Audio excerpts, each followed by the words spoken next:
శ్రీశైలం మహాక్షేత్రంలోని శ్రీ బ్రహ్మరాంబ మల్లికార్జున స్వామిని దర్శించుకున్నారు నంద్యాల పార్లమెంట్ సభ్యురాలు భైరెడ్డి శబరి. వీరికి దేవస్థానం ఆలయ ప్రధాన గోపురం వద్ద ఈవో శ్రీనివాసరావు అర్చకులు స్వాగతం పలికారు. దర్శనం అనంతరం మండపంలో ఎంపీ శబరికి అర్చకులు ఆశీర్వచనాలిచ్చి స్వామి అమ్మవార్ల తీర్థ ప్రసాదాలు జ్ఞాపికనందజేశారు.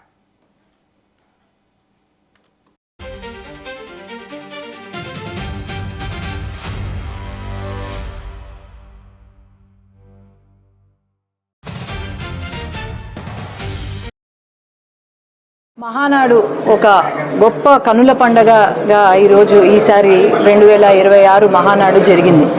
మొట్టమొదటిసారిగా డిజిటల్ ఒక హైబ్రిడ్ వెరైటీగా ప్రతి క్లస్టర్లో కూడా రాష్ట్ర వ్యాప్తంగా ఈరోజు మహానాడు చేసుకున్నారు అంటే చాలా గర్వంగా చెప్పుకోవాలి. దాదాపు 17 లక్షల మంది కార్యకర్తలు పాల్గొన్నారు. వరల్డ్ రికార్డ్ సృష్టించారు ఈరోజు.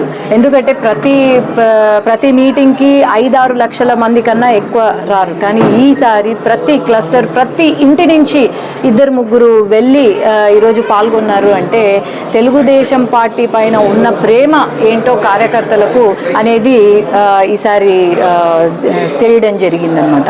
అట్లాగే ఈ మహానాడు స్పెషల్ ఏంటంటే తెలుగుదేశం పార్టీ అక్కా చెల్లమ్మల గౌరవాన్ని కాపాడుతూ అట్లే మహిళలకు ప్రాధాన్యత ఇస్తూ ఈసారి 33% రిజర్వేషన్ ఖచ్చితంగా అమలు చేస్తుంది అని ఈ వచ్చే ఎన్నికలకు విమెన్ రిజర్వేషన్ బిల్లు ఉన్నా లేకున్నా సరే మేము 33% రిజర్వేషన్ అమలు చేస్తున్నాము అని మన వర్కింగ్ ప్రెసిడెంట్ నారా లోకేష్ గారు చెప్పడం అనేది ప్రతి ఒక్క మహిళ గర్వించదగిన విషయం.